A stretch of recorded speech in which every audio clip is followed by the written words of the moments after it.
In 1884, in the heart of Europe, powerful men gathered in Berlin, Germany. They came from Britain, France, Germany, Portugal, Belgium, Spain, and other European empires. Their mission was not to help Africa, but to claim it. This meeting, known as the Berlin Conference, would secretly reshape the destiny of an entire continent. And no African was invited. Before the conference, European nations were already sneaking into Africa, trading slaves and taking control of lands rich with gold, ivory, and other treasures. But competition was growing fierce. Each empire wanted a larger share of Africa's wealth.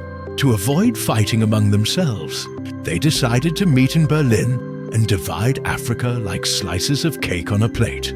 From November 1884 to February 1885, German Chancellor Otto von Bismarck hosted the meeting in his Grand Palace. 14 European powers sat around the table, their eyes fixed on maps of Africa. Not one African leader was present to speak for their people. The Europeans spoke of civilizing Africa, but their true purpose was colonization, exploitation, and control. When the conference ended, the map of Africa was redrawn. Britain took control of vast territories in the east and south. France claimed large parts of the west.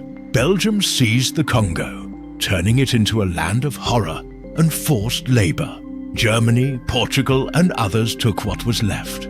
By 1914, nearly 90% of Africa had fallen under European rule.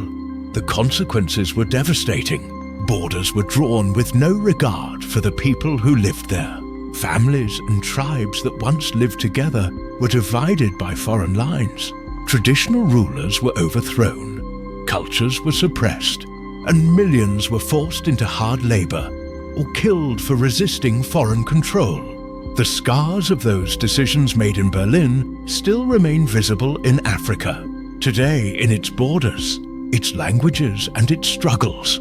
Yet Africa did not remain silent.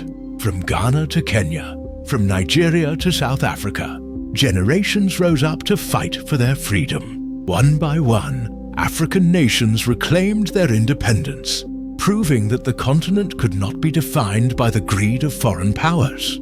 The Berlin Conference was more than just a meeting. It was a quiet theft, a moment when men in suits divided a continent that was never theirs to take.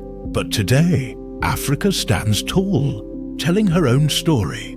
No longer the divided land created in that secret meeting, but a continent of strength, unity, and resilience. Please like, share, and comment. Don't forget to subscribe to the channel for more untold African stories.